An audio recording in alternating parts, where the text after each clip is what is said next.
A isso me serve a pesquisa, para o meu campo de análise. Há várias pesquisas para todos os gostos, pesquisas de todos os lados, mas confluem, elas parecem se juntar nessa reta final no leito de um rio, segundo o qual haveria uma espécie de empate técnico entre três candidatos: Nunes, Marçal e Boulos. Boulos, Marçal e Nunes. Esse aparece na frente, esse aparece atrás e tal. Bolo. Ninguém sabe para onde vai esse troço. Então, nesse sentido, eu falei muito sobre isso, sobre o cansaço desse processo eleitoral, do debate, sobre o cansaço de Pablo Marçal, e eu sustento isso. Acho que, em determinado momento, o Marçal ficou sem recursos, né, de provocação. Ainda assim, tendo passado a apanhar mais, ficar mais exposto do que era antes, ainda assim, contra si, pelo menos com danos maiores, isso não colou. E os adversários estão preocupados agora, porque acaba hoje a propaganda de rádio e TV, que é o principal instrumento de divulgação, de popularização da figura, especialmente de Nunes, mas também de Guilherme Boulos, algo de que não dispõe Pablo Marçal. E você tem aí alguns dias, tem aí uma janela em que, a nadar de braçada, mesmo só Pablo Marçal.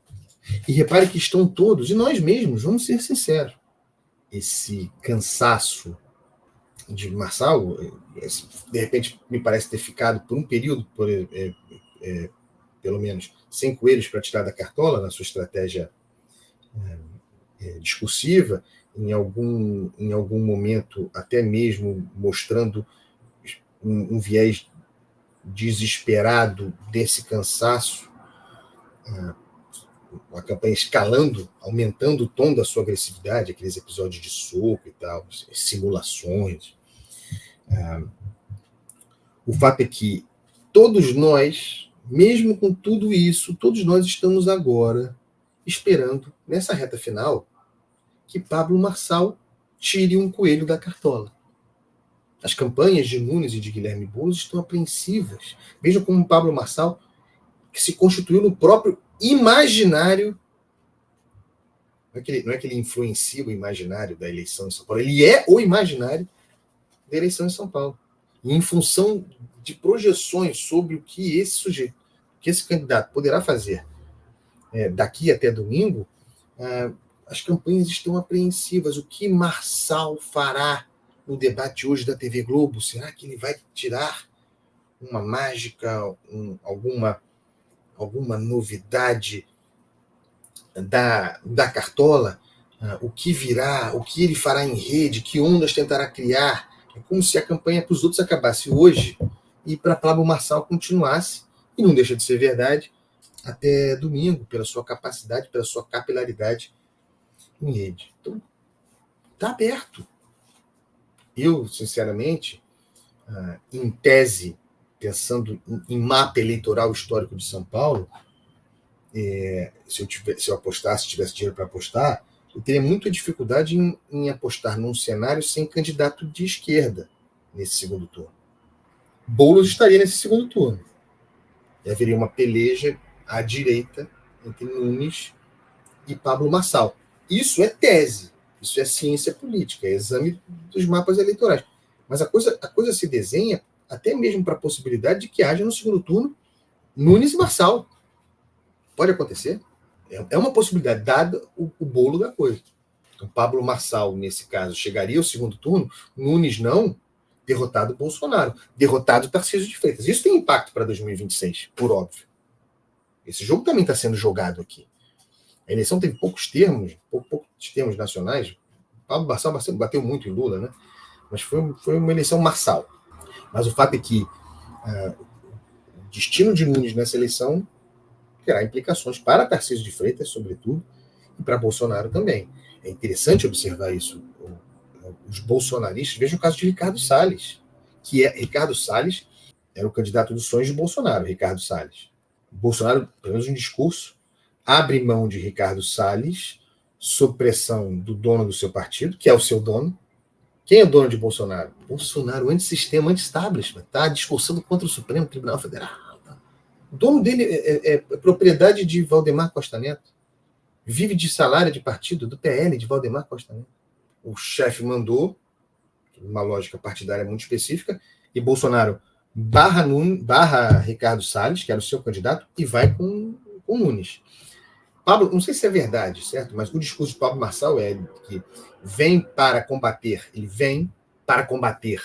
Guilherme Boulos, né? Meu objetivo, vocês viram várias vezes isso, meu objetivo, eu estou aqui porque não quero Boulos, vim para barrar Boulos.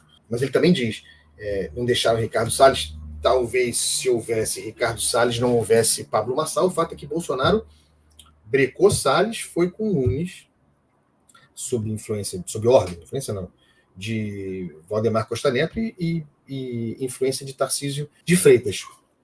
Ricardo Salles, o seu candidato, está com Marçal.